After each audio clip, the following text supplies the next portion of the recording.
السلام علیکم کے اس کے ناول پہ آپ سب کو ویلکم۔ ایک خوبصورت ناول پیش کر رہے ہیں جس کا نام ہے عید تمہارے سنگ پیا۔ ناول کی رائٹر ہیں ریحانہ آفتاب۔ چلیے چلتے ہیں ناول کی جانب۔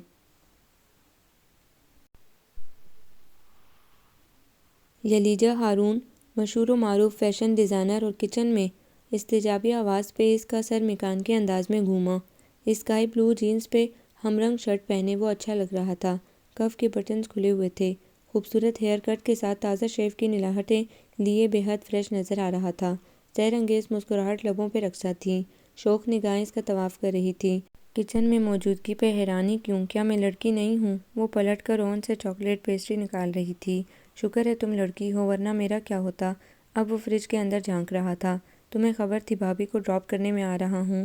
اس نے فریج سے ٹرائفل کرنچ سوفلے کی ڈش نکال لی جو اس نے 1 گھنٹہ پہلے بنا کر فریج میں رکھا تھا۔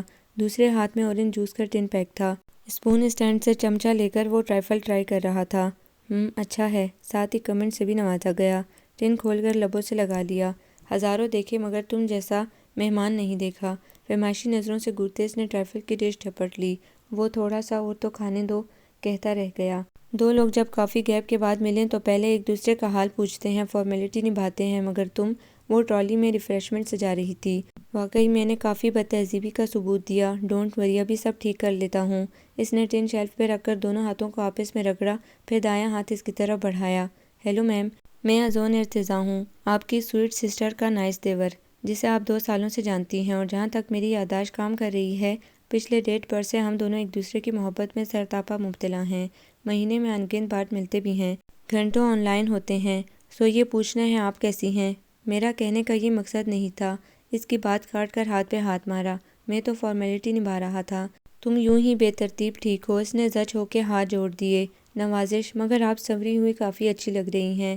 بلیک سوٹ پہ black and sky blue printed dupatta, ادھ کھلے بالوں میں وہ اس کی نظروں میں تھی۔ ثنا ٹرالی لاؤنج میں لے جاؤ، وہ سامنے سے آتی ملازمہ سے گویا ہوئی۔ وہ حکم کی تعمیل کو چل دی۔ ازون ارتضیٰ نے اورنج جوس کا ٹن اس کی طرف بڑھایا۔ اس نے تھام لیا۔ ڈسٹ بن میں ڈالو، مجھے دینے کی کیا ضرورت ہے؟ لبوں پہ شوخی، آنکھوں میں شرارت تھی۔ میرا مقصد کچھ اور ہے۔ کیا؟ وہ انجان بن کر استفسار کرنے لگی۔ کیا اب ہر بات میں ہی بتاؤں؟ سمجھ نہیں آتا تم جیسی لڑکی مجھ سے محبت کیسے کرتی ہے۔ بہت ہمدرد دل رکھتی ہوں نا، سو تم پہ ترس آ گیا تھا۔ وہ بے ساختہ ہنس دیا۔ وہ ٹن فریج میں رکھنے لگی۔ وائے؟ استفسار ہوا۔ تم جیسا بے شرم بندہ سامنے ہے اور میرا شرم سے نیلا پیلا پڑنے کا کوئی ارادہ نہیں ہے، تو آپ کا مقصد پورا ہو جائے گا مگر آپ کی غیر موجودگی میں۔ بہت بڑی شے ہو تم۔ بھرپور مسکراہٹ نے چہرے کا احاطہ کر لیا۔ سنڈے کے باعث سب ہی گھر میں تھے۔ لاؤنج میں ماما اور سبینہ گفتگو میں مصروف تھیں۔ ان سے ذرا فاصلے پہ پاپا اور ابرار خالصتاً بزنس افیئرز کو ڈسکس کر رہے تھے۔ وہ ماما اور سبینہ کی طرف بڑھ گئی، جبکہ ازون ارتضیٰ کا رخ پاپا اور ابرار کی طرف تھا۔ فارمیلٹی کے بعد پاپا اور ابرار پھر سے اپنی باتوں میں مصروف ہو گئے تھے اور وہ برے برے منہ بنا رہا تھا۔ کافی میں شوگر مکس کرتے اس کی نظریں اس پر جمی تھیں۔ اس کی بے بسی پہ خوب محسوس ہو رہی تھی۔ جانتی تھی بزنس کا ذکر اسے کتنا گراں گزرتا ہے۔ تھینکس بیٹا۔ کافی کا مگ اس کے ہاتھ سے لے کر پاپا ازون ارتضیٰ کی طرف متوجہ ہوئے۔ یو نو، کل اسٹاک ایکسچینج کی صورتحال زبردست تھی۔ شیئرز کی خرید و فروخت ریکارڈ توڑ ہوئی ہے۔ مجھے نہیں پتا۔ اس کے لا علمی کے اظہار پہ پاپا کے چہرے پہ ایک لمحے کو ناگواری دھر آئی۔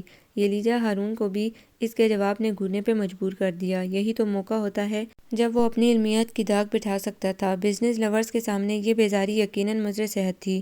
اس نے ابرار کو مگ تھمایا۔ کل اسٹاک ایکسچینج نے بے حد منافع بخش کاروبار کیا۔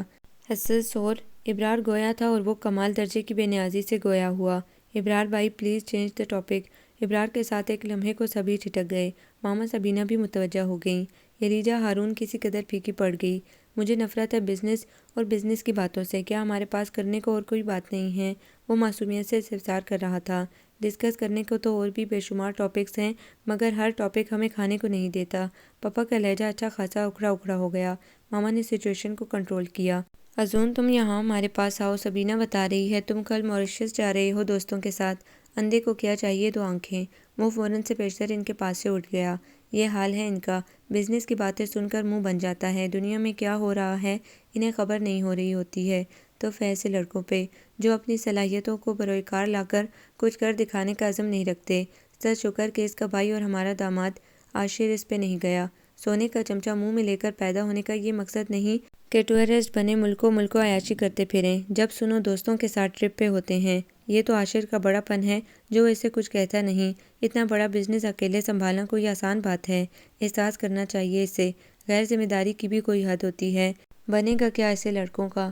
پاپا کول ڈاؤن، ناحق آپ اپنا خون جلا رہے ہیں۔ ہمیں عاشر سے مطلب ہے کہ وہ ہماری بہن کا ہسبینڈ ہے اور بہت سمجھدار ہے۔ رہا اذون، رہنے دیں، یہ ہمارا لگتا کیا ہے؟ ابرار پاپا کو نرمی سے سمجھا رہا تھا۔ اذون جیسے MCS ڈگری ہولڈر کو دیکھ کر لگتا ہے انہوں نے ڈگری صرف شو آف کرنے کو لی ہے۔ ہماری سوسائٹی میں ایسے کتنے ہی ٹیلنٹڈ لڑکے ہیں جو مصائب کی چکی میں روز پس رہے ہیں۔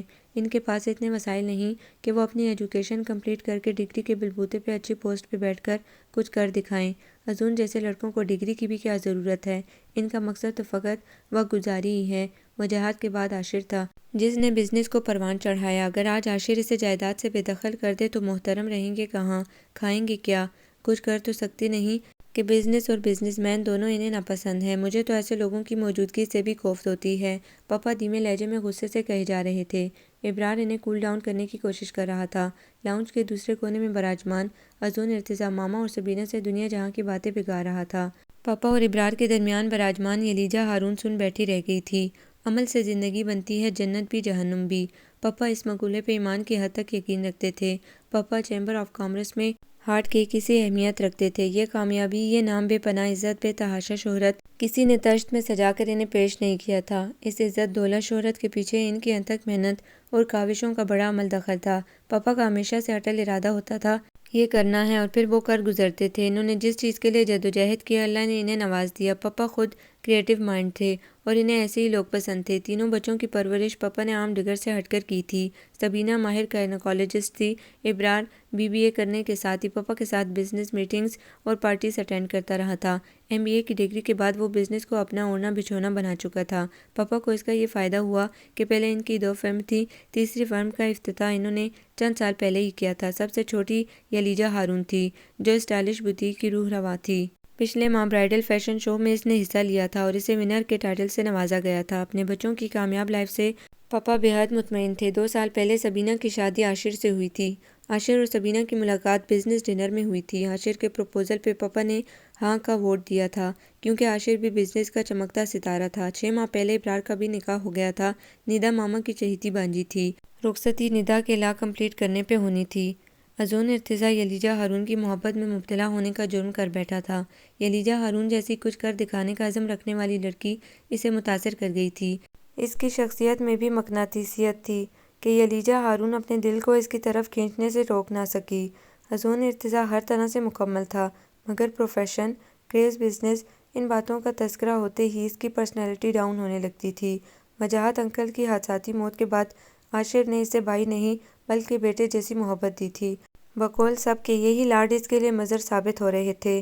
MCS کے بعد پریکٹیکل لائف میں آ کر بھی اس کے شب و روز میں کوئی تبدیلی رونما نہیں ہوئی۔ وہی یار دوستوں میں وقت گزارنا، ہوٹلنگ کرنا، ٹورسٹ بننے، ملکوں ملکوں وزٹ کرنا اس کا دل پسند مشغلہ تھا۔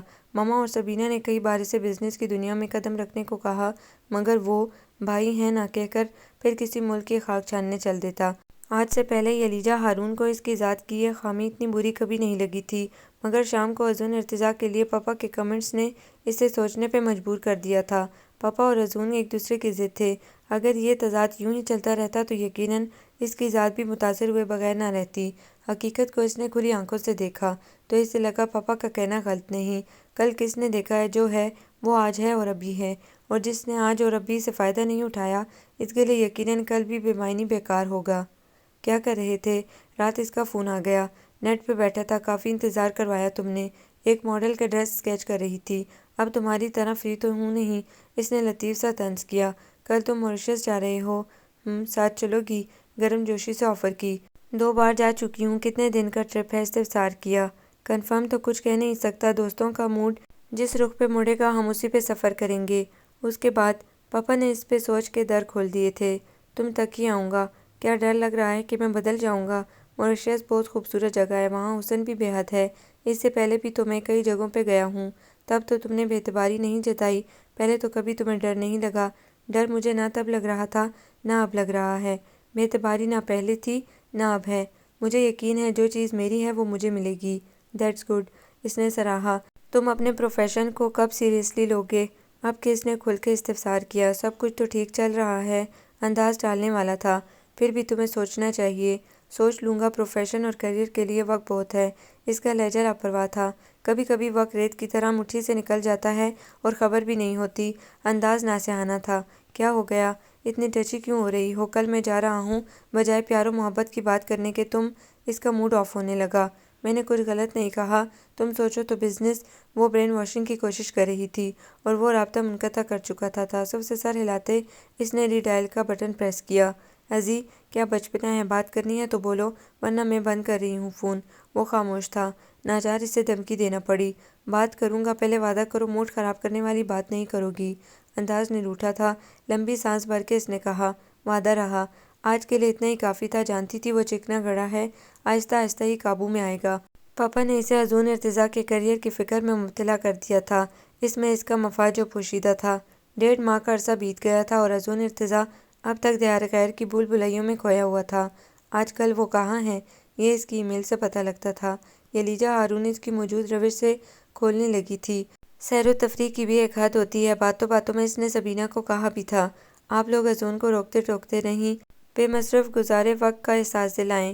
ماما اور میں ہر بار سرزنش کرتے ہیں اور اگلی بار وہ پھر کہیں جانے کو تیار ملتا ہے۔ اس پر کسی کی بات اثر ہی نہیں کرتی۔ عاشر اس پہ سختی نہیں کرتے، وہ انہیں بے حد پیارا ہے۔ ماما ازی کو ڈانٹتی ڈپٹتی ہیں تو عاشر اس کی حمایت کرتے ہیں کہ ابھی چھوٹا ہے۔ اب اتنا بھی چھوٹا نہیں ہے تمہارا دیور۔ وہ دب گئی۔ فون پر بات کرتے ہوئے وہ کچھ کام نپٹا رہی تھی، تبھی گلاس ڈور دھکیل کر اذون ارتضیٰ نے اسٹائلش بوتیک کے اندر قدم رکھا۔ اس کی چلتی زبان ایک لہجے کو رک گئی۔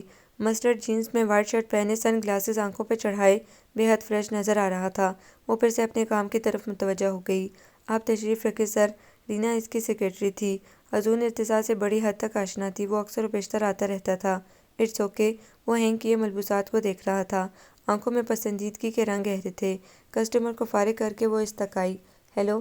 اسے سامنے دیکھ کر آنکھیں چمکنے لگیں۔ کب آئے؟ دونوں ہاتھ سینے پہ لپیٹے وائٹ سوٹ میں اس کے سامنے تھی۔ اس نے بے ساختہ بائیں کلائی پہ بندی ریسٹ واچ پہ نظر ڈالی۔ 35 منٹ پہلے۔ سامان رکھنے کے بعد تم تک آیا ہوں۔ نظریں ہنوز اسی پہ جمی تھی۔ بنا پلکے جھپکے دیکھ رہے ہو کوئی خاص بات؟ ہولے سے مسکرا کر اس نے گلاسز سر پہ ٹکایا۔ چوری پکڑ لی تم نے؟ انداز محظوظ کن تھا۔ اس نے کچھ کہنے کو لب کھولے، پھر نفی میں سر ہلانے لگا۔ کچھ کہنا ہے؟ استفسار ہوا۔ کہنا تو بہت کچھ ہے، مگر تم سے کیا کہیں جانا اس قدر جھمیلے میں؟ ارد گرد موجود ورکر لڑکیوں پہ نظر ڈالتے ہوئے وہ دلچسپ انداز میں گویا تھا۔ وہ مسکرا دی۔ دل کے بے حد قریب رہنے والا بندہ طویل وقفے کے بعد نظر آئے تو ساری ناراضگی خود بخود ختم ہو جاتی ہے۔ وہ بھی بھول گئی تھی کہ اس نے طے کر رکھا تھا کہ اتنی طویل غیر حاضری پہ اس سے بات نہیں کرے گی، مگر اسے دیکھتے ہی سارے عہد و ارادے بربری ریت میں بدل گئے۔ جانتا ہوں طویل غیر حاضری پہ تمہارے غصے کا آتش فشاں پڑنے کو تیار ہوگا، لیکن کیا تم میرے ساتھ لنچ کرتے ہوئے اس غصے کو نہیں نکال سکتی؟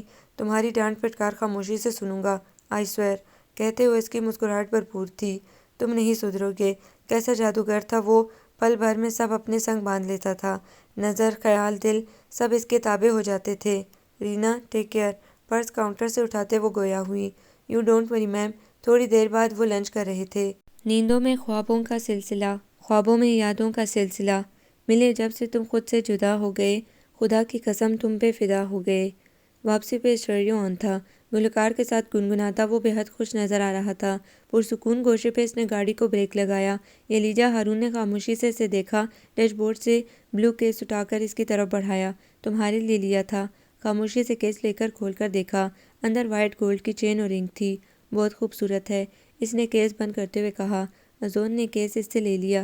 کیس سے رنگ نکال کر اس نے کمال استحقاق سے اس کا بایاں ہاتھ تھام لیا۔ قریب تھا کہ تیسری انگلی میں رنگ ڈال دیتا۔ یلیجا نے سرعت سے انگلیوں کو موڑ لیا۔ کیوں؟ لبوں نے ساتھ نہیں دیا، مگر آنکھوں میں سوال در آیا۔ ایک پل میں اس کے چہرے کا رنگ اڑ گیا، جیسے وہ ایسا کچھ توقع نہیں کر رہا تھا۔ اس کے تحیر کو دیکھتے ہوئے دھیمے لہجے میں گویا ہوئی۔ تمہیں چاہا ہے میں نے، تمہارے ہاتھوں رنگ پہن کر دلی مسرت ہوگی مجھے، لیکن یہ صرف ایک رنگ نہیں ہے، یہ لائف ٹائم کمٹمنٹ ہے، اور میں چاہوں گی یہ کمٹمنٹ تم سب کے سامنے کرو، یوں نہیں۔ اس کے چہرے کی رونق لوٹ آئی۔ تم نے تو مجھے ڈرا ہی دیا۔ میں فیئر ہوں اور مجھے سب کے سامنے کمٹمنٹ کرنے میں بھی کوئی آر نہیں، لیکن ابھی اس کا وقت نہیں آیا۔ تب تک کیا تم اس رنگ کو اپنے پاس نہیں رکھ سکتی؟ اس نے رنگ کو چین میں پرو کر چین اس کی طرف بڑھائی۔ وہ بڑی آس سے جواب کا مطمئنی تھا۔ شولڈرز پہ بکھرے بالوں کو دونوں ہاتھوں سے سمیٹ کر اس کی طرف سے رخ پھیر لیا۔ اگلے لمحے اذن ارتضیٰ نے چین اس کے گلے میں پہنا دی۔ اگر جو تم نے دیر کر دی، خدشہ زبان پہ آ گیا۔ نہیں کروں گا، یقین دلایا گیا۔ گلے میں موجود رنگ پہ ہاتھ رکھے وہ چپ بیٹھی تھی۔ اس کا ہاتھ اپنے ہاتھوں میں لے کر اس نے نرمی سے دباؤ ڈالا۔ نظروں کا تصادم ہوا۔ مجھ پر یقین کرو، تمہارے ہاتھ کی تیسری انگلی میں اگر کبھی کوئی رنگ جھلملائی تو وہ میرے نام کی ہوگی۔ لہجہ تیقن سے بھرپور تھا۔ اگر جو کچھ نہیں ہوگا، اس کے دونس بھرے لہجے نے اسے چپ رہنے پہ مجبور کر دیا۔ یلیجہ ہارون اذن ارتضیٰ کو ہر طرح سے سمجھا کر دیکھ چکی تھی، مگر اس پہ اس کی کسی بات کا مطلق اثر نہ تھا۔ اس کے شب و روز ہنوز وہی تھے۔ وہ ہر بار اس سے ناراضگی کا اظہار کرنا چاہتی اور وہ ہر بار اس کے موڈ کو اپنے سنگ بہا لے جاتا۔ سبینہ اور عاشر کی شادی کی تیسری سالگرہ تھی۔ پارٹی میں زیادہ تر بزنس مینز انوائٹڈ تھے، سو ماحول بھی اسی قسم کا تھا۔ یہ پارٹی کم اور صبر کا امتحان زیادہ لگ رہا ہے۔ یہاں تو سانس لینا بھی دو بار ہو رہا ہے۔ ہوا تک میں جیسے بزنس حلول کر گیا ہے، بس تم میرے ساتھ رہو۔ وہ اس کا ہاتھ تھامے گویا تھا۔ پاپا، ماما اور ابرار بھی آئے تھے۔ پارٹی ختم ہونے کے بعد وہ سب جا چکے تھے۔ سبینہ نے اسے روک لیا تھا۔ رات کافی ہو چکی تھی، سب سونے جا چکے تھے۔ چینج کر کے وہ بھی سونے کا ارادہ رکھتی تھی۔ برش کرتے اس کی نظر بالکنی پہ پڑی۔ اپنے کام سے فارغ ہو کر بالکنی میں نکل آئی۔ دونوں ہتھیلیاں بالکنی کی منڈیر پہ جمائے قدرے جھک کر وہ نیچے لان میں جھانک رہا تھا، جہاں ملازم سامان سمیٹ رہے تھے۔ اس کے چہرے کے اضلاع ظاہر کر رہے تھے وہ کسی گہری سوچ میں مستغرق ہے۔ وہ خاموشی سے کھڑی رہی، مگر اس کی موجودگی کا اسے احساس نہ ہوا۔ منڈیر پہ رکھے اس کے بائیں ہاتھ پہ اس نے اپنا ہاتھ ہولے سے رکھا۔ Are you upset? گردن موڑ کر اس نے بے ساختہ اسے دیکھا۔ نظریں خالی خالی تھیں، جو ظاہر کر رہی تھی وہ اندر سے منتشر ہے۔ ازی، کیا ہوا ہے تمہیں؟ اس کا انداز اسے بے سکون کر رہا تھا۔ گردن واپس موڑ کر اس نے نظریں لاؤنج پہ جما دیں۔ کچھ نہیں۔ پھر ایک سوال تنگ کر رہا تھا، اسی کا جواب ڈھونڈ رہا ہوں۔ پلٹ کر اس نے بالکنی سے کمر ٹکا دی۔ بائیں ہاتھ سے دائیں بازو کو ہولے ہولے دبانے لگا۔ شیئر کر لو، ہو سکتا ہے مجھے اس کا جواب آتا ہو۔ وہ اس کے مقابل دیوار سے لگ کر کھڑا ہو گیا، بازو سینے پہ لپیٹ لیے۔ زندگی میں محبت ضروری ہے یا دولت؟ اس نے سوال کیا۔ محبت اور دولت زندگی کی بقا کے لیے دونوں چیزوں کا ہونا لازمی ہے۔ کسی ایک کی کمی یا زیادتی زندگی کے توازن کو بگاڑ دینے کی صلاحیت رکھتی ہے۔ دولت نہ ہو تو انسان بھوکا مر جائے۔ سوسائٹی میں موجود لوگ اپنے سے کمتر کو انسان کے بجائے کیڑا مکوڑا سمجھتے ہیں۔ محبت بنی نوع آدم کا پہلا احساس، یہ احساس کہ ہم کسی کے دل میں رہتے ہیں، کوئی ہمیں چاہتا ہے، بہت جاں فضا ہے۔ رشتے خواہ خون کے ہوں یا دل کے دھڑکنے کے لیے محبت کی موجودگی ہی کافی ہے۔ لیکن انسان دولت کی محبت میں مبتلا ہو کر رشتوں کی محبت کو فراموش کر دیتا ہے۔ روپوں کی ہوس میں خونی رشتے ناتے اسے بے معنی لگنے لگتے ہیں۔ دولت کی محبت اور رشتوں کی محبت، دونوں کے ساتھ محبت جڑی ہے، مگر ہم ہر جگہ دیکھتے ہیں کہ رشتوں کی محبت دولت کی محبت کے آگے ہار جاتی ہے۔ بے جان چیز کے لیے انسانی جذبات و احساسات کا سرِ عام قتل کیا جاتا ہے، اور آج تک کیا جا رہا ہے۔ ایسا کیوں ہے؟ لہجہ دلی کرب کا آئینہ دار تھا۔ بات مکمل کر کے سر جھکائے لب چبانے لگا۔ انسان بے حد عاقبت نا اندیش ہے، ازل سے فانی چیزوں کے پیچھے بھاگتا ہے۔ دولت کب چھن جائے کچھ پتہ نہیں۔ قبر میں نوٹوں سے بھرا بریف کیس ہم اپنے ساتھ نہیں لے جا سکتے ہیں۔ دولت فانی ہے، جبکہ محبت فانی نہیں ہے۔ ہمارا وجود ہو نہ ہو، دل میں اپنے پیاروں کی محبت بسی رہتی ہے۔ جہاں تک زر کی محبت میں مبتلا لوگوں کا ذکر ہے، دولت کی دوڑ میں دوڑتے ہوئے ایک دن تھک ہار کر وہ بھی بیٹھ جائیں گے۔ تب انہیں احساس ہوگا کہ دولت جسم کی احتیاجات تو پوری کرتی ہے، مگر دل و روح کی نہیں۔ جسم سونے کے تاروں سے بنا سوٹ ہے، لیکن سینے کے نہا خانوں میں دل تشنگی چلا رہا ہے۔ دل کی بے سکونی آپ روپوں سے نہیں مٹا سکتے۔ پھر انسان پلٹتا ہے اپنے اصل کی جانب، سکون کی نگری کی جانب، سرابی کی جانب، محبت کی جانب۔ مضبوط لہجے میں وہ انسانی فطرت کو ہائی لائٹ کر رہی تھی۔ وہ خاموش ہوئی تو اس کے لب بے ساختہ مسکرا دیے۔ کہاں سے سیکھا اتنا اچھا بولنا؟ کہو تو تمہیں بھی سکھا دوں۔ نیکی اور پوچھ لہجے کی شوخی ظاہر کر رہی تھی۔ وہ ریلیکس ہو چکا ہے، تمہیں سیکھنے کی ضرورت نہیں۔ کیوں؟ دلچسپی سے اسے دیکھا۔ تمہارے لبوں کو کھلنے کی ضرورت پیش نہیں آتی، تمہاری سائر آنکھیں یہ کام بہت اچھی طرح سے کر گزرتی ہیں۔ کیا کہتی ہیں میری آنکھیں؟ شوخی سے استفسار ہوا۔ چیٹر ہے، اعتبار مت کرنا۔ وہ بے ساختہ ہنس پڑا۔ اب وہ دونوں واک کرتے ہوئے اپنے اپنے بیڈ رومز کی طرف بڑھ رہے تھے۔ آج پارٹی میں کتنے ہی لوگوں کو میں نے عاشر بھائی سے کہتے سنا کہ اذن کو بھی تو بزنس سکھاؤ، اور وہ ہر ایک کو جواب دیتے پھر رہے تھے، ابھی اس کے انجوائے کرنے کے دن ہیں، میں ہوں نا بزنس دیکھنے کو۔ اتنا بڑا بزنس عاشر بھائی اکیلے چلا رہے ہیں، تم کم سے کم ان کی مدد تو کر دیا کرو۔ بند کرو یہ سیر و تفریح اور سیریسلی لو اپنے فیوچر کو۔ کل کو کچھ ہو گیا تو مجھے الزام مت دینا۔ کیوں، کوئی پروپوزل آیا ہے تمہارے لیے؟ ساری باتوں سے اس نے مطلب کی بات پہ توجہ دی۔ 2 پروپوزل ہیں تو، مگر پاپا کو پسند نہیں، اگر جو کوئی انہیں اٹریکٹ کر گیا تو روتے رہو گے۔ اس نے ڈرایا۔ تمہاری انگلی میں صرف میرے نام کی رنگ ہوگی۔ لہجہ آج بھی اٹل تھا۔ اوور کانفیڈنٹ ہو، میرا گمان سچ ہے۔ دیکھ لیں گے، دیکھ لینا۔ اس کے بیڈ روم کے دروازے پہ ایک لہجے کو رکا۔ ہیو اے سویٹ ڈریم، پھر آگے بڑھ گیا۔ یلیجا ہارون عجب دوراہے پہ کھڑی تھی۔ ازون کی موجودہ روش کو دیکھتے ہوئے اسے ڈر لگنے لگا تھا۔ ڈر حقیقت کا لباس زیب تن کر کے اتنی جلدی اس کے سامنے آ جائے گا، اس کے گمان میں نہیں تھا۔ سر دونوں ہاتھوں میں تھامے وہ سبینہ کو اچنبھے سے دیکھ رہی تھی۔ آپی، آپ سب جانتی ہیں، پھر بھی وہ بمشکل بول پائی۔ ماما کو خبر تھی وہ ایسا ہی ری ایکٹ کرے گی، تب انہوں نے سبینہ کو بلا لیا تھا۔ ہاں، میں جانتی ہوں کہ تم اور ازون ایک دوسرے کو پسند کرتے ہو، ماما بھی جانتی ہیں۔ ازون میرا دیور ہے اور میں جانتی ہوں کہ وہ بہت اچھا ہے، لیکن اس کا کوئی کیریئر نہیں ہے اور اس کے شب و روز کو دیکھتے لگتا نہیں ہے کہ وہ کبھی سیریس بھی ہوگا۔ وہ دیور ہے اور تم بہن، خون کا رشتہ ہم دونوں کا۔ میں کبھی نہیں چاہوں گی کہ تم ازون کے حق میں فیصلہ دو۔ ازون جیسے داماد کا پاپا کے خوابوں میں بھی گزر نہیں ہے، تم جانتی ہو۔ انہیں ازون جیسے لڑکوں سے کتنی چڑ ہے۔ آپی، وہ ٹھیک ہو جائے گا، اس نے بودھی سی دلیل دی۔ کب ہوگا؟ تم تو کافی عرصے سے اسے سمجھا رہی ہو۔ لوگ تو محبوب کی باتیں 1 سیکنڈ میں مان لیتے ہیں، مگر ازون نے تمہاری بات کبھی نہیں مانی۔ اس کا مطلب ہے وہ تمہارے ساتھ سیریس نہیں ہے، فلرٹ کر رہا ہے۔ وہ انگلیاں چٹکانے لگی۔ میرا مقصد تمہیں ہرٹ کرنا نہیں ہے، مگر میں تمہارا نقصان ہوتے نہیں دیکھ سکتی۔ تمہاری وجہ سے وہ مجھے اور زیادہ عزیز ہو گیا ہے۔ ماما کے ساتھ کئی بار میں نے اس کی برین واشنگ کی ہے، مگر اس کی اپنی ہی لاجک ہے۔ اسے اپنے لائف سٹائل میں تبدیلی لانا چاہیے تھا، سوچنا چاہیے تھا۔ پاپا ساری زندگی تمہیں اپنے پاس نہیں رکھ سکتے۔ سبینہ کی ایک ایک بات حقیقت پہ مبنی تھی، وہ چاہ کر بھی انحراف نہ کر سکی۔ ہادی اس کار بزنس کمیونٹی میں کافی جانا مانا جاتا ہے۔ چھوٹی سی عمر میں اس نے خود کو اپنی صلاحیتوں کو منوایا ہے۔ پاپا اس کے بزنس مائنڈ سے امپریس ہیں۔ ہماری ویڈنگ اینیورسری وہ اٹینڈ نہ کر سکا، ان دنوں وہ فورن گیا ہوا تھا۔ اس کی ممی نے تمہیں پسند کیا ہے، باقاعدہ پروپوزل بھیجا ہے۔ پاپا نے کل اس کی فیملی کو چائے پہ انوائٹ کیا ہے۔ ڈیسنٹ بندہ ہے، تمہیں پسند آئے گا۔ سبینہ اطلاع مبہم پہنچا کر جا چکی تھی۔ وہ بے حس و حرکت بیٹھی رہی، آنسو خاموشی سے عارض پہ بہنے لگے تھے۔ آپ بہت کم گو ہیں۔ ہادی اسکار کی فیملی اندر براجمان تھی، وہ دونوں لان میں واک کر رہے تھے۔ بولنے کی بات پہ گھنٹوں بولتی ہوں۔ گڈ، سنا ہے آپ اسٹائلش کے نام سے بوتیک چلا رہی ہیں اور خاصی مشہور بھی ہیں۔ اچھی بات یہ ہے کہ ہماری صنف نازک خود کو ثابت کر رہی ہیں۔ افسوس کہ میں آج تک آپ کی بوتیک سے کچھ خرید نہ سکا، بٹ یو ڈونٹ وری، انشاءاللہ میں جلدی آپ کا پرمیننٹ کسٹمر بن جاؤں گا۔ انداز میں کوئی اجنبیت نہیں تھی، انداز یوں تھا جیسے ان کی پہلی ملاقات نہیں ہے بلکہ وہ آشنا ہیں۔ آئی ایم سوری ٹو سے، آپ میرے پرمیننٹ کسٹمر نہیں بن سکتے۔ کیوں؟ استجابیہ نظریں اس پہ اٹھی ہوئی تھیں۔ میں صرف لیڈیز فیشن ڈیزائن کرتی ہوں۔ اس کی مسکراہٹ بے ساختہ تھی۔ سو سیڈ، انداز افسوسناک تھا۔ یلیجا ہارون نے سنجیدگی سے اسے دیکھا۔ بلو کلر کی سوٹنگ میں وہ کسی بھی اینگل سے ریجیکٹ کیے جانے کے لائق نہیں تھا۔ اس کا دل اداسی کی عطا میں ڈوب گیا۔ آئیے بیٹھتے ہیں۔ واک کرتے تھک گئے تو لان چیئر کی طرف اشارہ کیا۔ وہ بیٹھ گئی تو وہ اس کے مقابل بیٹھ گیا۔ پروفیشن سے ہٹ کر کیا کرتی ہیں؟ گویا انٹرویو کا باقاعدہ آغاز ہو چکا تھا۔ جو دل اور دماغ کہتا ہے۔ دل اور دماغ اکثر ایک دوسرے کے اگینسٹ بھی چلتے ہیں۔ کراس کوئسچن بہت اچھا تھا۔ پھر میں سب کاتب تقدیر کے سپرد کر دیتی ہوں۔ نائس، باتیں اچھی کر لیتی ہیں۔ پسندیدگی بھری نظریں اورنج اور ریڈ کلر کے دیدہ زیب سوٹ میں ملبوس سہانی شام کا رنگ بڑھاتی یلیجا ہارون پہ اٹھی ہوئی تھیں۔ شولڈر کٹ بالوں کو جھٹکے سے پیچھے کرتے اس نے بغور سے دیکھا۔ آپ تعریف بہت جلدی کر دیتے ہیں، خاصی حاضر جواب ہیں۔ خدا کی دی نعمتوں کا برمحل استعمال کرتی ہوں۔ جملہ بازی سے دونوں ہی محظوظ ہو رہے تھے۔ چند ثانیے ان کے درمیان خاموشی کے پردے سرسراتے رہے۔ وہ ارد گرد اڑتے سفید کبوتروں کو دیکھتی رہی۔ اس نے ایک نظر میں اس کی محویت کو نوٹ کیا، پھر اسے دیکھا۔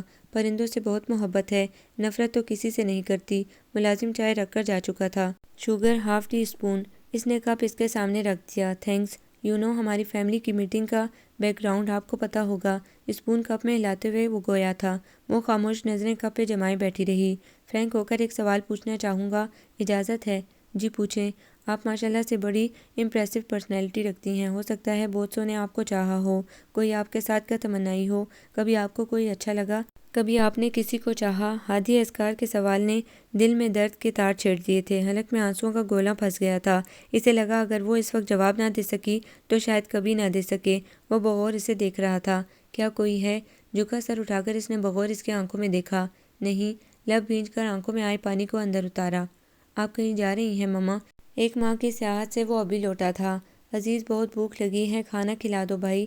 کچن میں جاتے ملازم سے کہہ کر لاؤنج میں ہی براجمان ہو گیا۔ بھابھی ہاسپٹل گئی ہیں۔ جوگرز اتارتے ہوئے وہ استفسار کر رہا تھا۔ سفر کی گرد تھکا تھکا ظاہر کر رہی تھی۔ مما اسے دیکھ کر ٹھٹک گئی تھی۔ ان کے دل سے ہوک اٹھی کاش کہ وہ آج نہ لٹتا۔ مما طبیعت ٹھیک ہے نا؟ آپ کی خاموشی مجھے ڈرا رہی ہے، کم سے کم ہمیشہ کی طرح ڈانٹ ہی لیں۔ بھابھی تو اس وقت تک آف ہو جاتی ہیں۔ کیا کوئی ایمرجنسی کیس آ گیا تھا؟ وہ جلدی جلدی بول رہا تھا۔ جانے کیوں میرا دل گھبرا رہا تھا۔ ہر ٹور انجوائے کرتا ہوں مگر جانے کیوں اس بار دل ذرا نہ لگا۔ سب کی یاد بےقل کر رہی تھی۔ 100 دوستوں کو چھوڑ کر اکیلا لوٹ آیا۔ مما کی خاموشی اور ماحول کا بوجھل پن اسے کاٹنے لگا۔ مما کو سمجھ نہیں آ رہا تھا اسے کیا کہیں اور کیسے سمجھائیں۔ سبینہ میکے گئی ہوئی ہے۔ آواز سن کر عاشر اپنے کمرے سے نکل آیا۔ مما پیلی پڑ گئیں۔ وہاں سب خیریت ہے نا؟ وہاں تو خیریت ہی ہے جبکہ یہاں کی مشکوک لگ رہی ہے۔ عاشر کا انداز استہزائیہ تھا۔ عاشر؟ مما کے لب کانپے، نظریں التجائیہ تھیں۔ پھر وہ انگلیاں مسلنے لگی۔ وٹ ڈو یو مین بھائی؟ وہ کھڑا ہو گیا۔ سبینہ میکے میں ہے، میں اور ماما بھی وہیں جا رہے ہیں۔ کوئی پارٹی ہے؟ اس کی سکس سینس تیزی سے کام کرنے لگی۔ گرینڈ پارٹی ہے، میری اکلوتی سسٹر ان لا کی انگیجمنٹ سیریمنی ہے مشہور انڈسٹریل ہادی اسکار سے۔ ایک دم سے لڑکھڑا کر اس نے صوفے کو پکڑ کر خود کو کنٹرول کیا۔ مما تعصب سے لب کچل رہی تھیں۔ ایز اے اسٹیپ بردر میں نے تمہاری طرفداری کی تھی اپنے فادر ان لا کے آگے، اس وجہ سے کہ تم اور یلیجا ایک دوسرے سے محبت کرتے ہو، مگر نہ جی، وہ تو سنتے ہی بھڑک گئے۔ کیسا لاپرواہ فطرت کا لڑکا اور ان کا داماد۔ سوری ازون، میں نے تو چاہا تھا تم جو میرے ہم زلف بننے کا خواب دیکھ رہے ہو وہ پورا کر دوں۔ اگر جو خبر ہوتی کہ میرے بات کرتے ہی وہ آنن فانن ہادی اسکار کا پروپوزل ایکسیپٹ کر لیں گے تو یہ قصہ پہلے ہی نپٹا لیتا۔ ناحق اتنا عرصہ یلیجا کو تمہارے ساتھ دیکھ کر میں نے اپنا خون جلایا۔ تم اپنے ارمانوں کی قبر پہ کوئی اچھا سا کتبہ لگا کر سوگ مناؤ، تب تک میں انگیجمنٹ سے ہو آتا ہوں۔ مما میں بھی کتنا پاگل ہوں۔ اب آپ کہاں میرے ساتھ میری سسرال چلیں گی؟ اب تو حقیقی بیٹے کے آنسو پہنچیں گی۔ سو کیری آن۔ عاشر کا لہجہ بہت تلخ تھا۔ مٹھیاں بھینجے لہو رنگ آنکھوں سے وہ اس کا ایک ایک انداز دیکھ رہا تھا۔ بے یقینی عروج کو چھو رہی تھی۔ عاشر کے قدم پورچ کی طرف اٹھے تھے، پھر وہ مڑا تھا۔ عزیز سوری بھائی، بیڈ لک۔ پھر وہ سیڑھیوں کے پیچھے گم ہو گیا۔ لب کچلتے، سر نفی میں ہلاتے ساکت نظروں سے وہ ایک ہی منظر کو گھورے جا رہا تھا۔ دل کی نگری میں درد کی بارش اتر آئی تھی۔ مٹھیوں کی ابری رگیں شدت ضبط کی امین تھیں۔ عزیز، مما نے بمشکل پکارا تھا۔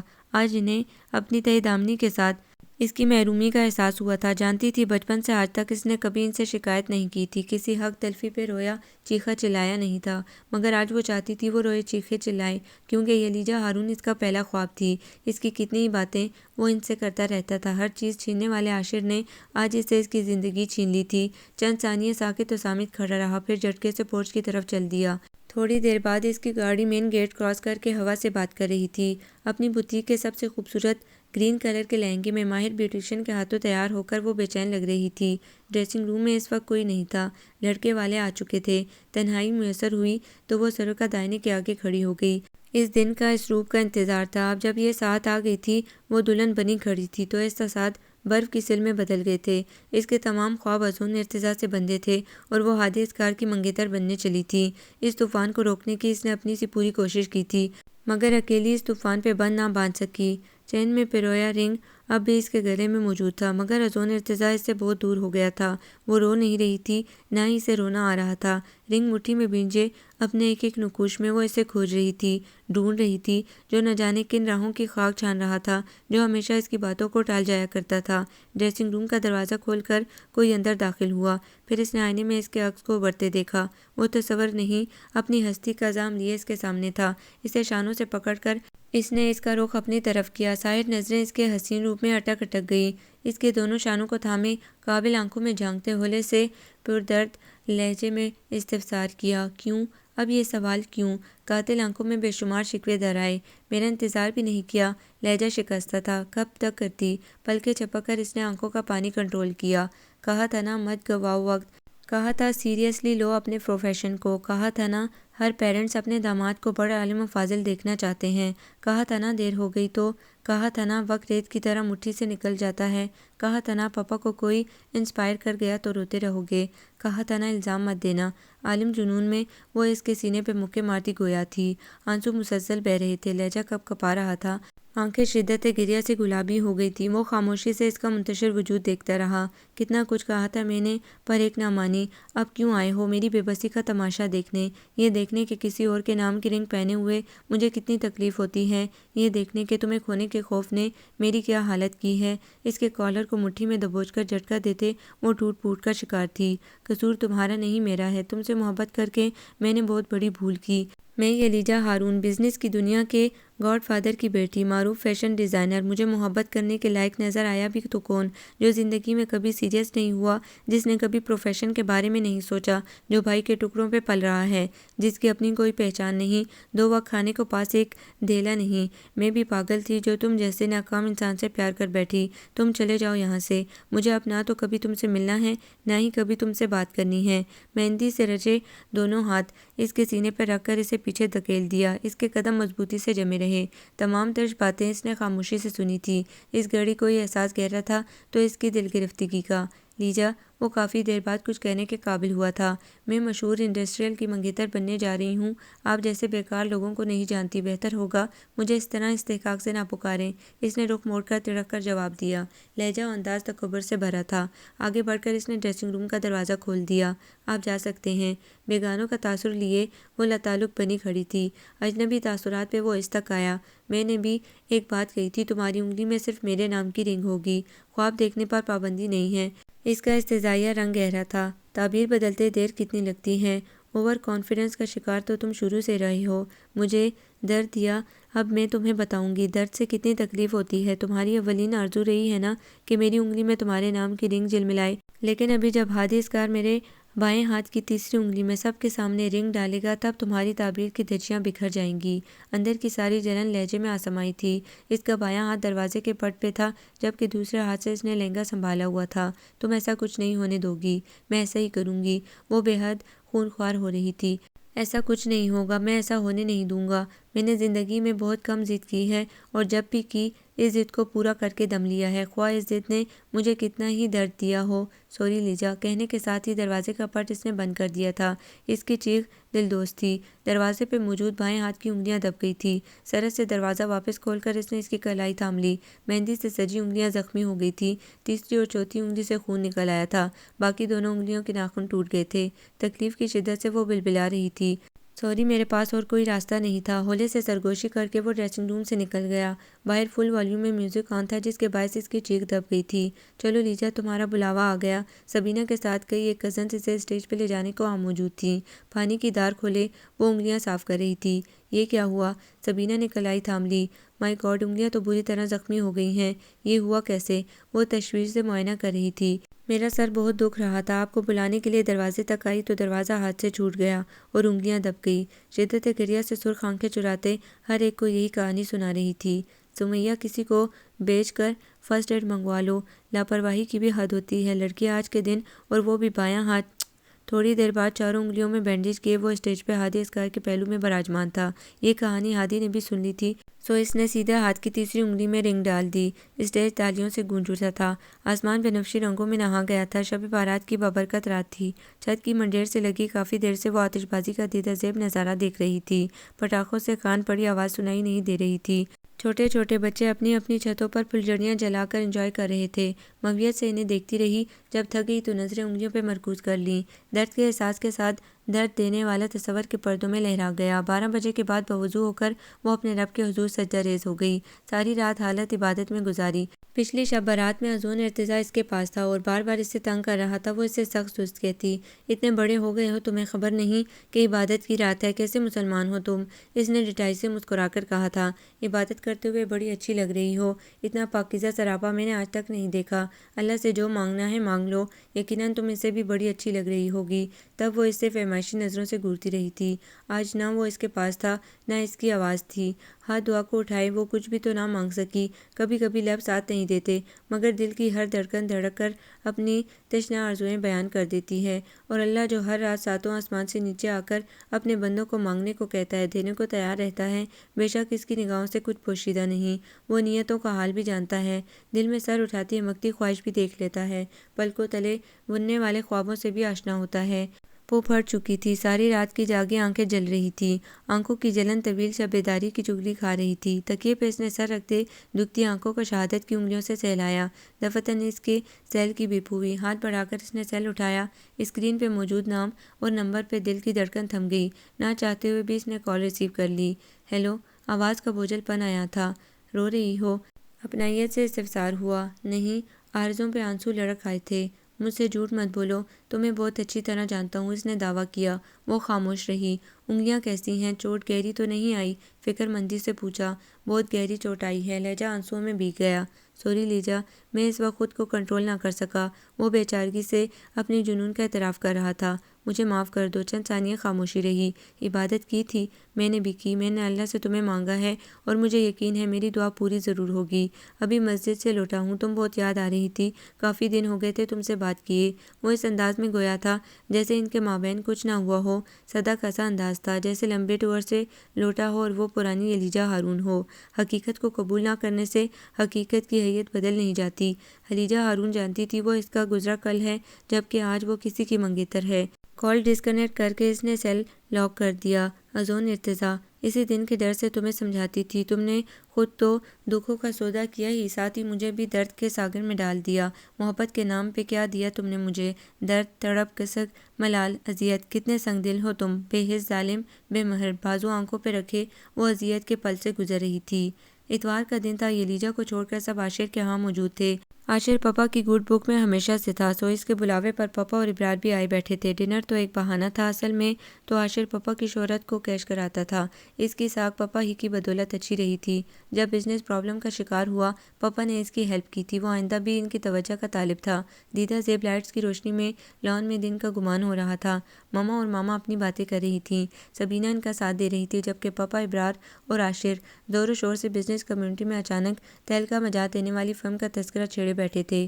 ماننا پڑے گا بھائی، زئی گروپ آف انڈسٹریز نے اپنا لوہا منوایا ہے، ہر جگہ ان کا طوطی بول رہا ہے۔ روایتی جیلسی سے قطع نظر، پپا ہر محنت کرنے والے کے کام کو سراہنے کا دل رکھتے تھے۔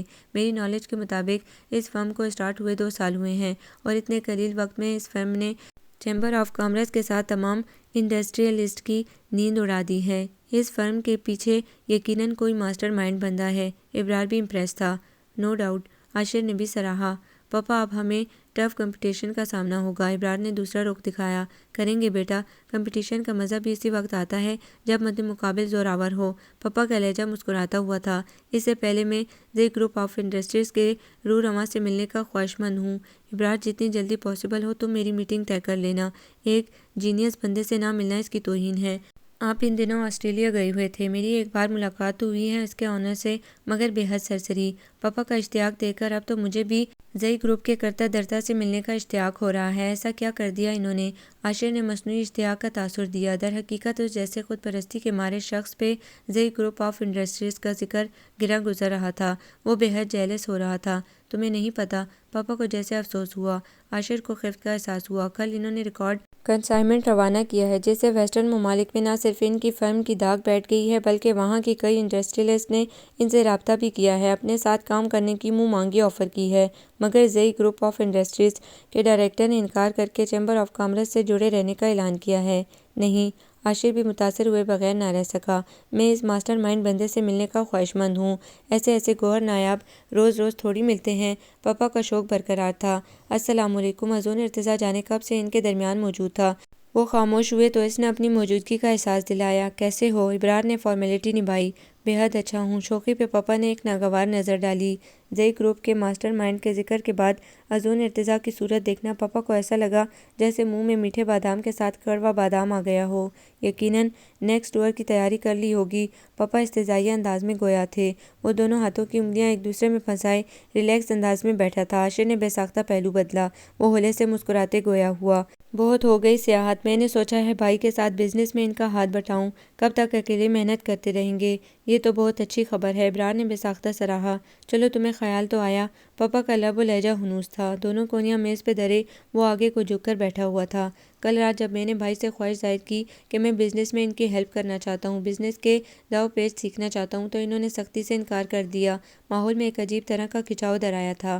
ماما سبینہ کی توجہ بھی ان کی گفتگو کی طرف مبذول ہو گئی، جبکہ ماما بے چینی سے انگلیاں مسل رہی تھیں، جیسے اذون ارتضیٰ کے ریلیکس موڈ کے پیچھے چھپے طوفان کو انہوں نے بانپ لیا ہو۔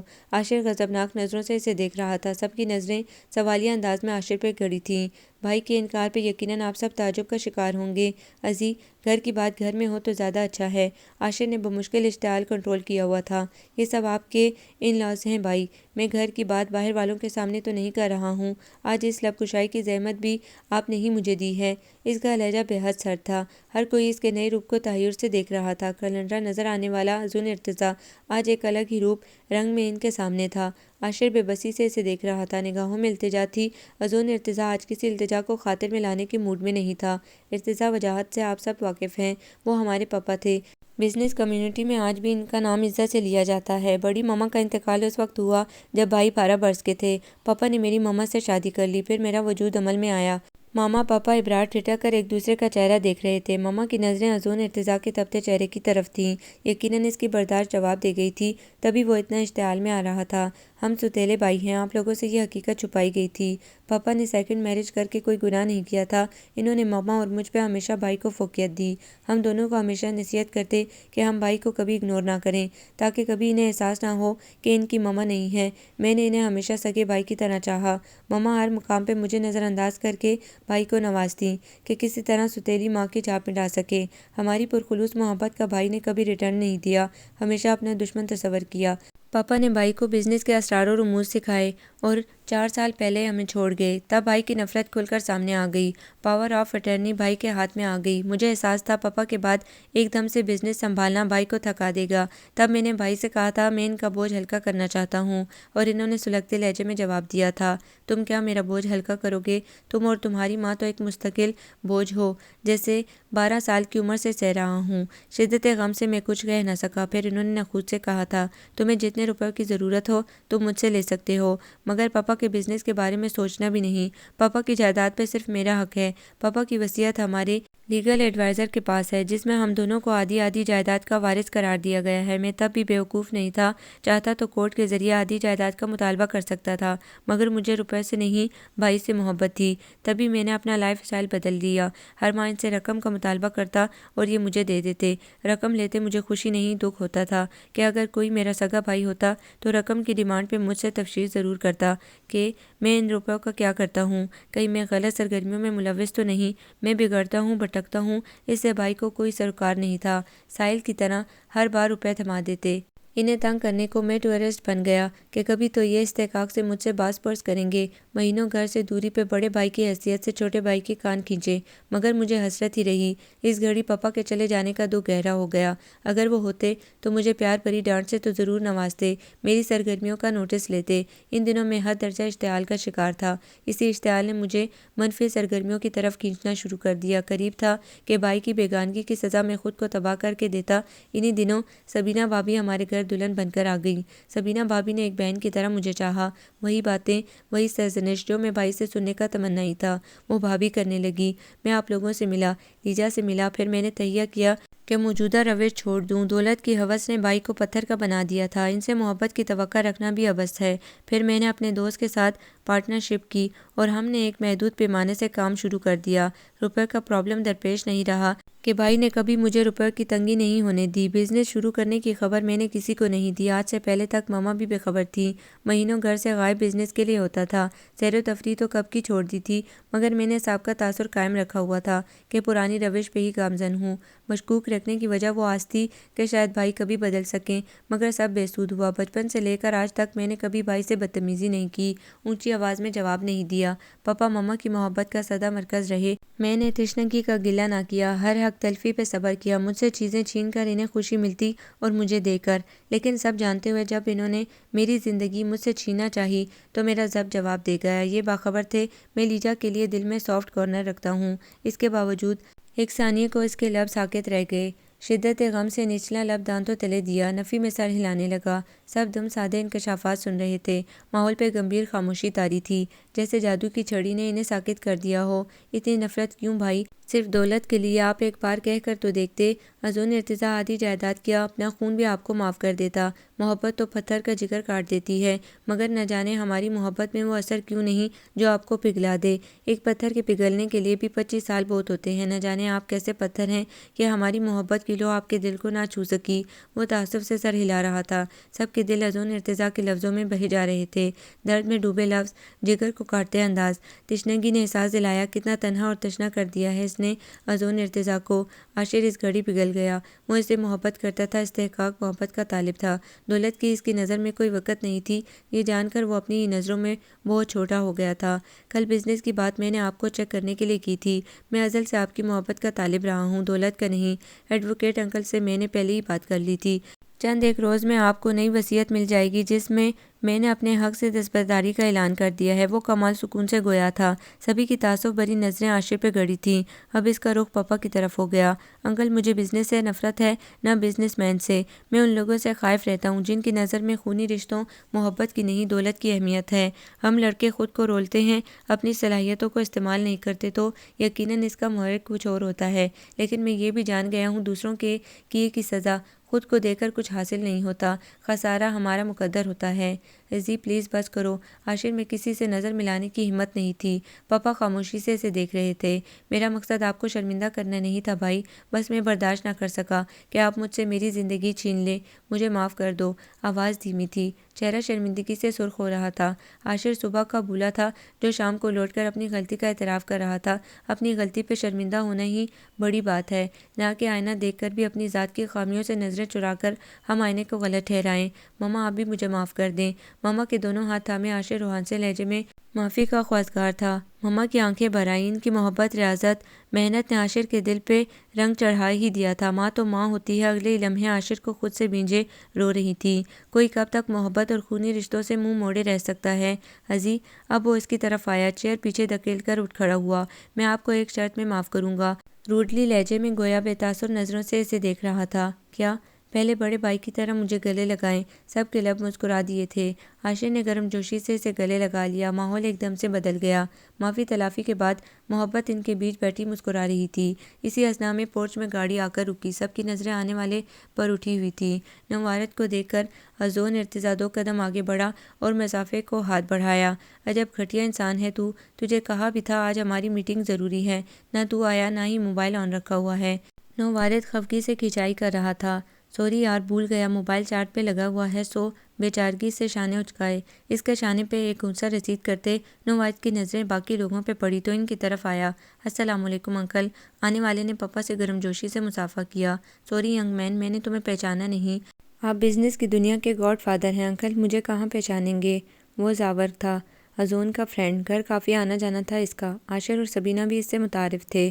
پاپا کچھ دیر پہلے آپ زے گروپ آف انڈسٹریز کے آنر سے ملنے کے خواہشمند تھے نا؟ اگر میں غلط نہیں ہوں تو آپ ہی زے گروپ آف انڈسٹریز کے آنر ہیں۔ ابرار کی یادداشت بڑی غضب کی تھی۔ وہ ہولے سے مسکرا دیا۔ کچھ دیر قبل ہم تمہاری باتیں کر رہے تھے۔ بہت کم وقت میں تم نے خود کو منوایا ہے، یقیناً اس کے پیچھے تمہاری انتھک محنت اور کاوشوں کا بڑا عمل دخل ہوگا۔ مجھے بے حد خوشی ہوتی ہے تم جیسے باصلاحیت نوجوانوں سے مل کر۔ اپنے معماروں کو میں تم جیسا ہی دیکھنے کا تمنائی ہوں۔ آپ کے تمام کمنٹ میں کبھی نہیں بھولوں گا۔ تعریفی کمنٹ ہمارے لیے انرجنگ ہوتے ہیں، لیکن آپ غلط سمجھ رہے ہیں۔ شاعر نے کہا ہے نا، سر آئینہ میرا عکس ہے، پس آئینہ کوئی اور ہے، تو ہمارے ساتھ بھی کچھ یہی ہے۔ لوگوں کے سامنے بے شک میں ہوں، کام کرنے والے ہاتھ میرے ہیں، مگر جو یہ کام کروا رہا ہے وہ ماسٹر مائنڈ یہ ہے۔ زاور سامنے سے ہٹ گیا۔ اس کے پیچھے این ازون ارتضیٰ تھا، جو راز فاش ہو جانے پہ خفیف سا ہو کر پیشانی پہ انگلی پھیرنے لگا۔ ایک پل کو تو سبھی شاکڈ رہ گئے۔ ریلی؟ عاشر خوشی آمیز تحیر سے استفسار کر رہا تھا۔ Azun plus Zawar, Zai group of industries.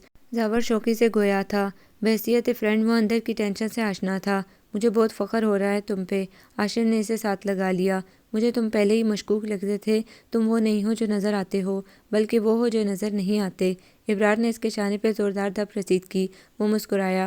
کبھی کبھی کسی کو پہچاننے میں ہماری نظر دھوکہ کھا جاتی ہے، پاپا فراخ دلی سے قبول کر رہے تھے۔ کوئلے کی کان میں موجود ہیرے کی چمک مانند ضرور پڑ جاتی ہے، لیکن جب اس پہ پڑی گرد صاف ہوتی ہے تو اس کی زوفشاں ہر نگاہ کو خیرہ کر دیتی ہیں۔ ازون ارتضیٰ بھی ایسا ہی ہیرا تھا جس نے اپنی گرد صاف کر کے خود کو پالش کیا تھا، اور آج اس کی زوفشانی سے ہر دل منور ہو گیا تھا۔ چیٹر، اتنا کچھ چھپانے کی کیا ضرورت تھی؟ عاشر کی پرسنالٹی کا دوسرا رخ نظر انداز کرتی سبینہ اس کے کان کھینچ رہی تھی۔ اس انکشاف نے اسے بھی مسرت دی۔ کاش کہ یہ محاذ تم نے پہلے سر کر لیا ہوتا تو آج دوسرا محاذ بھی جیت چکے ہوتے۔ وہ سبینہ کی بات کا مفہوم سمجھ گیا تھا۔ جیت لوں گا بھابھی، اپنے اندر اسپرٹ بہت ہے۔ اس کی شوخی پہ سبینہ نے اس کے گال پہ چپت لگائی۔ اس کی ساحر آنکھیں دوسرے محاذ کو سوچ رہی تھیں۔ ماہ رمضان شروع ہو گیا تھا۔ معمولات زندگی میں تغیر رونما ہو چکا تھا۔ مساجد و عبادت گاہوں میں رونق بڑھ گئی تھی۔ سحر و افطار کی تیاری میں ہلچل اچھی لگتی۔ اس وقت رات کے 8 بج رہے تھے۔ Hello, I am Azun Irtaza, میں مسٹر ہادی اسکار سے بات کر سکتا ہوں؟ جی میں بات کر رہا ہوں۔ مسٹر ہادی، میں آپ سے ابھی اور اسی وقت ملنا چاہتا ہوں۔ پہلے آپ اپنا مکمل انٹروڈکشن تو کرائیں۔ ساری فارمیلٹیز نبھاؤں گا، لیکن فیس ٹو فیس۔ کوئی ریفرنس؟ ہماری میٹنگ پرسنل ہوگی۔ پرسنل؟ ایک لہجے کو ایئر پیس پہ خاموشی طاری رہی۔ اوکے، وہ راضی ہو گیا۔ جگہ اور وقت طے کر کے اس نے موبائل آف کر دیا۔ تھوڑی دیر بعد وہ ایک دوسرے کے مقابل تھے۔ گرے جینز، بلیک شرٹ اور گرے جیکٹ میں شاندار پرسنالٹی والے شخص کو اپنی میز پہ آتے دیکھ کر ہادی اسکار اٹھ کھڑا ہوا۔ بلیک اسٹائلش پرنٹڈ شرٹ پہ بلیک جینز پہنے ہادی اسکار کو اس نے نظروں ہی نظروں میں سراہا۔ Hello, I am Azun Irtaza. اس نے مسافے کے لیے ہاتھ بڑھایا۔ ہادی نے بھی ہاتھ بڑھایا۔ ابھی میں یہی سوچ رہا تھا میں آپ کو پہچانوں گا کیسے، پھر خیال آیا کہ جب میرا نام جانتے ہیں، ملنے کے خواہشمند ہیں، تو یقیناً پہچاننے کا فریضہ بھی آپ ہی انجام دیں گے۔ اس نے مسکراتے ہوئے ہادی اسکار کو بغور دیکھا۔ کیا ہم پہلے بھی مل چکے ہیں؟ استفسار ہوا۔ اس نے نفی میں سر ہلایا۔ یہ ہماری پہلی باضابطہ ملاقات ہے۔ میں نے آپ کی انگیجمنٹ میں آپ کو دیکھا تھا۔ کیا لیں گے آپ؟ جو میزبان چاہے۔ اوکے، آرڈر کر کے وہ پھر ایک دوسرے کی طرف متوجہ ہوئے۔ میں منتظر ہوں۔ آپ کی انگیجمنٹ ہو چکی ہے؟ بفضل خدا۔ پیار کرتے ہیں اپنی منگیتر سے؟ پہلی ملاقات میں اتنا پرسنل اور بولڈ سوال؟ ہادی اسکار تحیر سے اسے دیکھ رہا تھا۔ انگیجمنٹ ہوئے چند ماہ ہوئے ہیں، پیار بھی ہو ہی جائے گا۔ فی الحال تو کمٹمنٹ ہے۔ جب آپ پیار نہیں کرتے تو انگیجمنٹ کیسے کر لی؟ انگیجمنٹ اپنے پیار سے ہی اچھی لگتی ہے۔ باقی رہی کمٹمنٹ، تو کمٹمنٹ کی 2 کیٹیگریز ہوتی ہیں۔ نمبر 1 کیٹیگری کو مادی اور نمبر 2 کیٹیگری کو دلی کہتے ہیں۔ مادی چیزوں سے جب ہم کسی کو اپنا پابند کرتے ہیں تو یہ مادی کمٹمنٹ کہلاتی ہے۔ کسی کے دل میں پیار جگا کر جب کسی کی زندگی بن بیٹھے ہیں، کوئی ہر دم ہمیں چاہتا ہے، تو یہ دلی کمٹمنٹ کہلاتی ہے۔ آپ نے کون سی کمٹمنٹ کی ہے؟ گہرے تجزیے پہ اس نے ازون ارتضیٰ کو توصیفی نظروں سے دیکھتے ہوئے کہا۔ مادی اور آپ نے غالباً دلی استفہامیہ نظریں اس کی سائر آنکھوں میں گڑی تھیں۔ وہ دلکشی سے مسکرا دیا۔ ساتھ ہی سر مخصوص انداز میں اس بات میں ہلایا۔ یلیجا میری منگیتر ہے، یہ جانتے ہوئے بھی آپ کا دل سے اقرار مجھے اچھا لگا۔ بریو اینڈ بولڈ پرسنالٹی ہے آپ کی۔ It's best compliment for me. اس کی مسکراہٹ بے ساختہ تھی۔ ان کا آرڈر سرو ہو چکا تھا۔ چند ثانیے خاموشی رہی۔ آپ کی باتوں کے پس منظر میں نے ایک ہیڈ لائن بنائی ہے، سناؤں؟ کافی کے مگ پہ انگلی پھیرتے گویا تھا۔ شور۔ کٹلیس چلی کیچپ میں ڈپ کر کے منہ میں ڈالتے ہوئے اس نے اشتیاق ظاہر کیا۔ آپ یلیجا میں انٹرسٹڈ ہیں؟ شاید یلیجا بھی۔ کسی کرائس کے باعث آپ لیٹ ہو گئے اور یوں میری انٹری ہو گئی۔ کافی میں شوگر مکس کرتے ہوئے وہ اس کے صحیح اندازے لگانے پر بے ساختہ ہنس دیا۔ آپ کافی سے زیادہ انٹیلیجنٹ ہیں۔ آپ کا کمپلیکیشن ماشاءاللہ کافی فیئر ہے۔ چاہوں بھی تو آپ کو رقیب روسیہ نہیں کہہ سکتا۔ آپ کو زحمت دینے کا مقصد ساری سچویشن آپ کے نوٹس میں لانا تھا۔ اب جب آپ سب جان چکے ہیں، سارے پوائنٹ سے باخبر ہیں، منگیتر سے کوئی دلی وابستگی بھی نہیں ہے، تو آپ ہم دونوں کے بیچ سے ہٹ کر ہمیں ایک ہونے کا موقع فراہم کریں تاکہ ہم آپ کے شکر گزار رہیں۔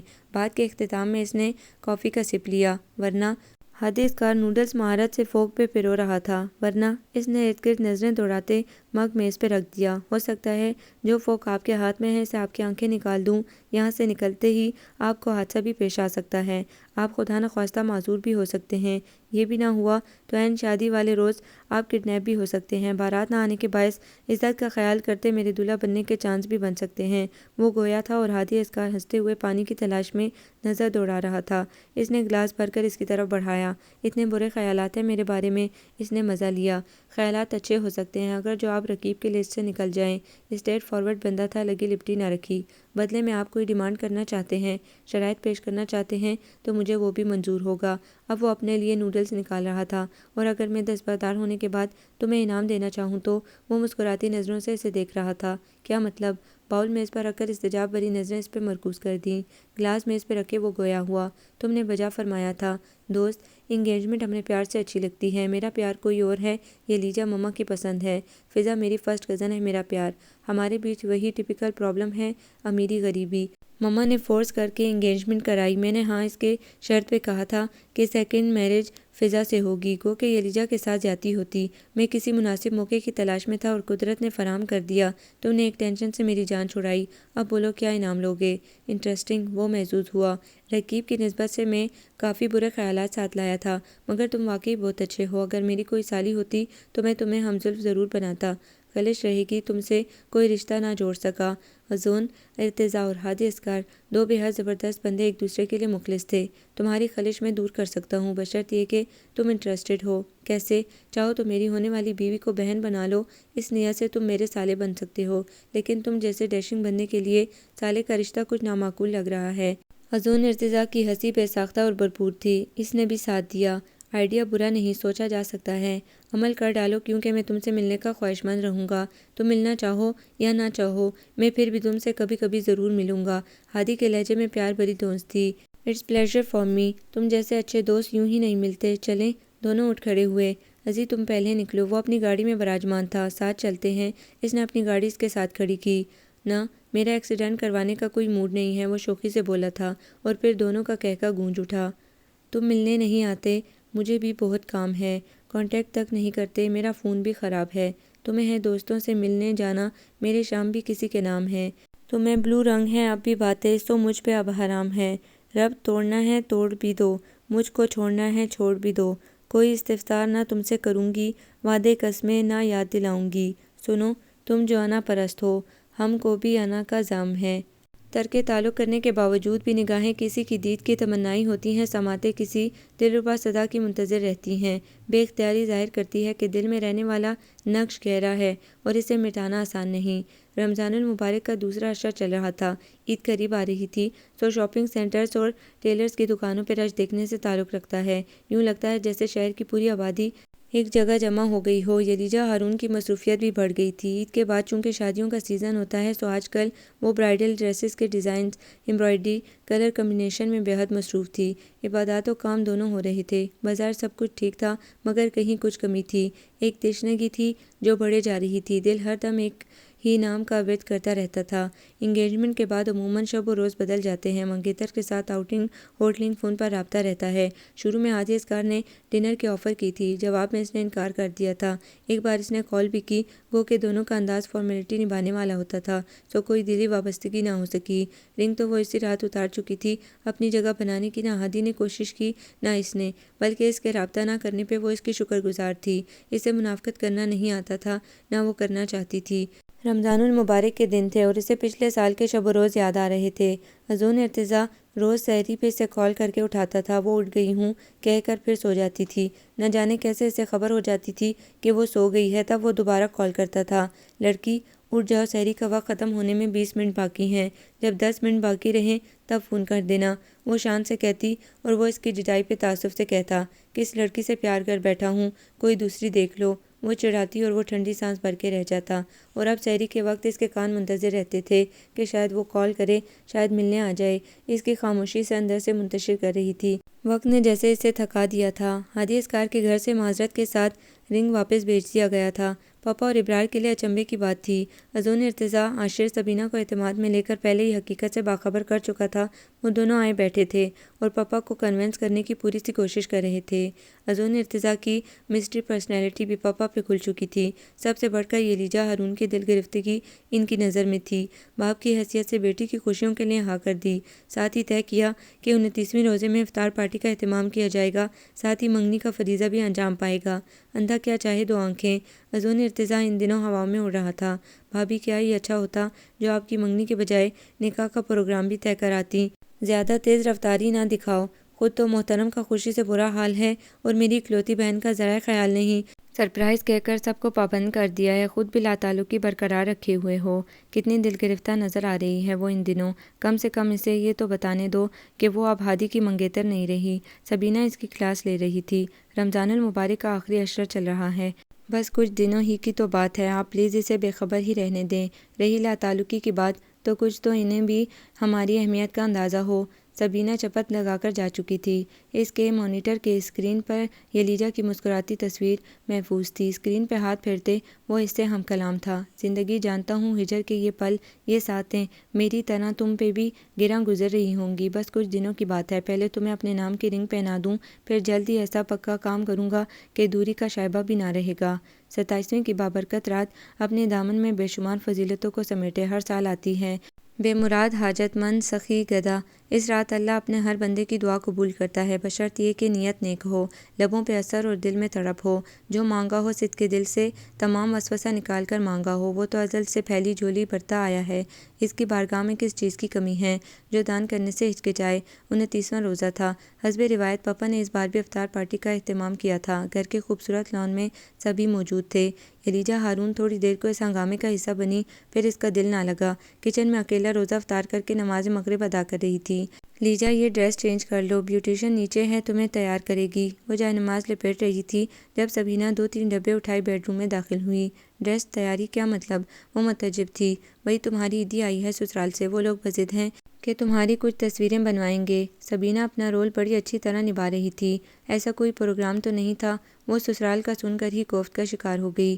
اب بن گیا ہے، دیر نہ کرو، وہ بہلانے لگی۔ عشاء کی نماز ادا کرنی ہے۔ اس کا موڈ نہیں بن رہا تھا۔ صرف 1 گھنٹے کی تو بات ہے، عیدی کی شاپنگ تمہارے مستقبل کے انہوں نے کی ہے، ذرا سوچو، کسی بیچارے کا دل بھی ٹوٹ سکتا ہے۔ وہ بھینجے لب کے ساتھ اسے سن رہی تھی۔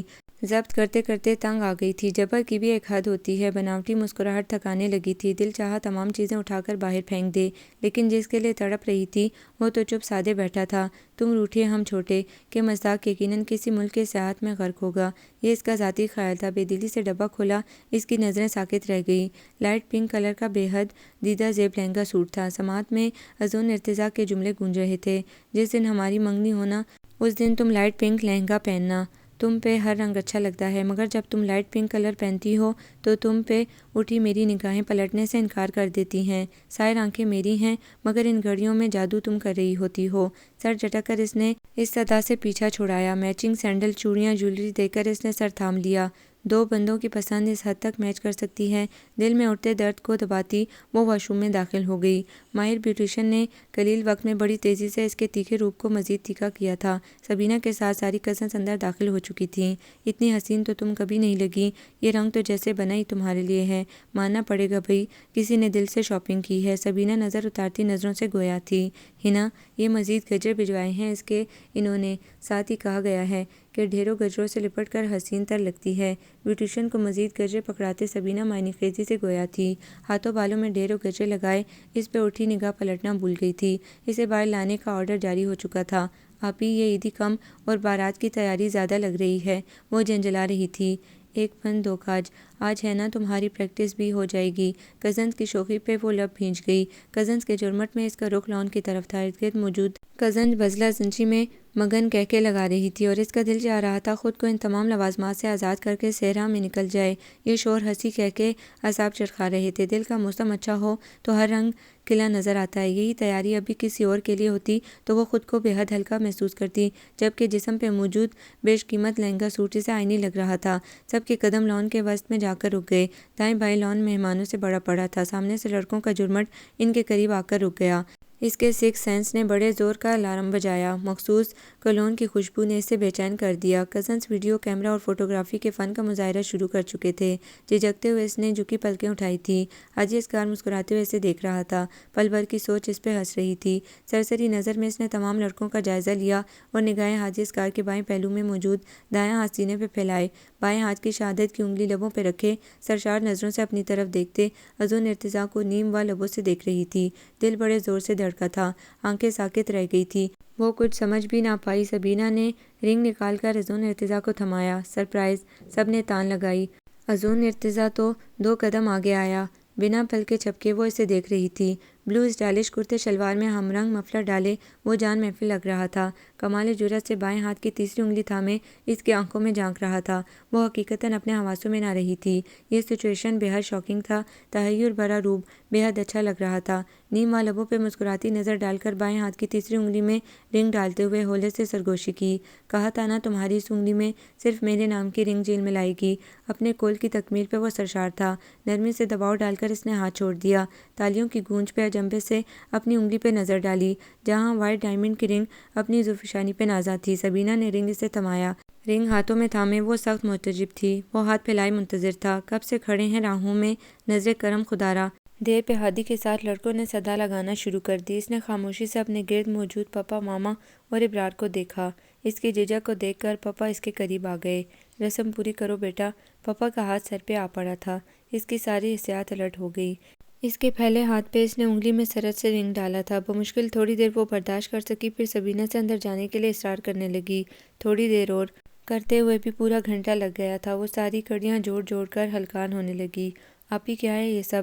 کمرے میں آتے ہی طاہر کو زبان مل گئی۔ مجھے نیچے بہت کام ہے، بھیج رہی ہوں مسٹری مین کو، وہی سب بتائے گا تم کو۔ سبینہ جا چکی تھی۔ وہ ٹہل ٹہل کر تنگ آ گئی تو بالکنی میں نکل آئی۔ نظریں آسمان کے سینے پہ اٹھی تو یاد آیا آج شاید چاند رات ہو، جو کچھ دیر پہلے ہوا۔ اگر وہ نہ ہوتا تو یقیناً اسے بھی چاند کے نکلنے نہ نکلنے سے دلچسپی ہوتی۔ ابھی تو صرف ایک ہی سوال تنگ کر رہا تھا، یہ سب کیسے ہوا؟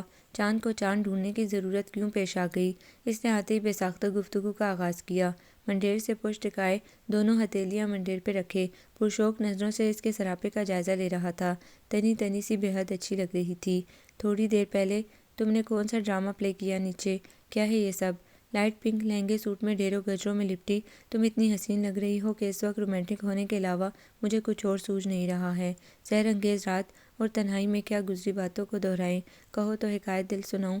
وہ شریر انداز پہ غضبناک نظروں سے گھورنے لگی۔ اسے پرسکون کرنے کو وہ ہر حقیقت سے پردہ اٹھاتا چلا گیا۔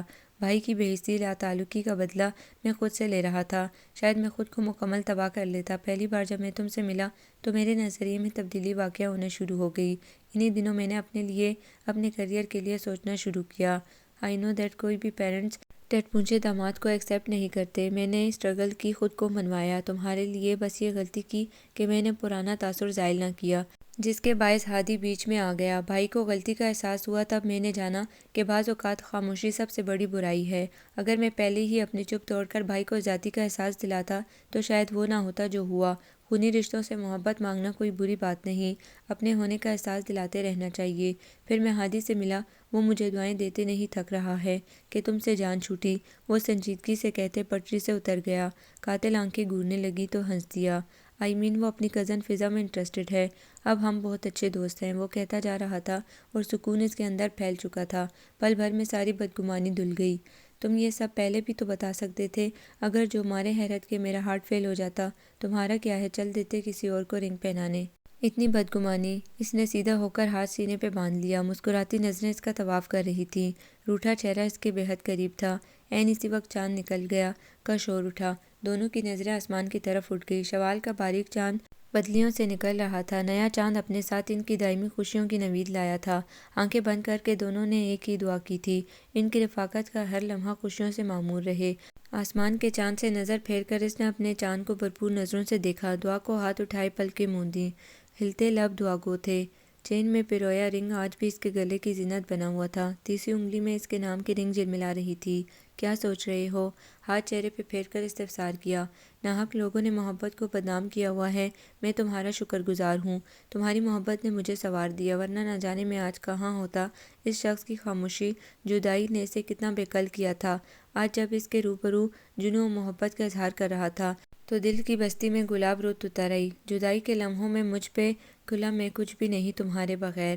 اعتراف جنوں کا دلکش انداز تھا، کوئی دوسری نہیں ملی۔ چڑھاتے ہوئے اس نے خاموشی سے اس ظاہر کو دیکھا جو ہر پل جادو کرتا تھا۔ مسکراتے ہوئے ہاتھ بڑھا کر اس نے اس کی تیسری انگلی کو تھام لیا۔ تم جیسی کوئی نہیں ہے۔ دلی محسوسات کا اظہار اس نے بے ساختہ شعر پڑھ کر کیا۔ روز کروں میں باتیں تم سے، دل چاہے ملاقاتیں تم سے، بن تیرے دل کھنڈر جانا، عیدیں اور شب براتیں تم سے۔ اس کی انگلی میں موجود رنگ کو دائرے میں گھماتے نرمی سے دباؤ ڈالا۔ ظاہر آنکھیں قاتل آنکھوں میں گڑی ہوئی تھیں۔ مس کیا تھا؟ نہیں۔ فراموش کر دیا تھا؟ نہیں۔ پیار کرتی ہو مجھ سے؟ نہیں۔ شادی تو کرو گی نا؟ تب کہ اسے دیکھا۔ نہیں۔ لہجہ اٹل اور دو ٹوک تھا۔ وٹ؟ ایک دم سے چیخا۔ اس کے شانے پہ سر رکھے وہ مسکرا رہی تھی۔ موتیے کی خوشبو نے انہیں اپنے حصار میں لے لیا تھا۔ معصوم اندازے اظہار پہ اس کے لب بے ساختہ مسکرا دیے۔ نہیں کا مفہوم سمجھ آ گیا تھا۔ چیٹر کے ساتھ رہ کر چیٹر بن گئی ہوں۔ مسکراہٹ بھرپور اور بے ساختہ تھی۔ چاند مبارک، دھیرے سے گویا ہوئی۔ اس کا ہاتھ اس کے آنچل تلے ٹک گیا، دوسرا بازو وجود کے گرد تھا۔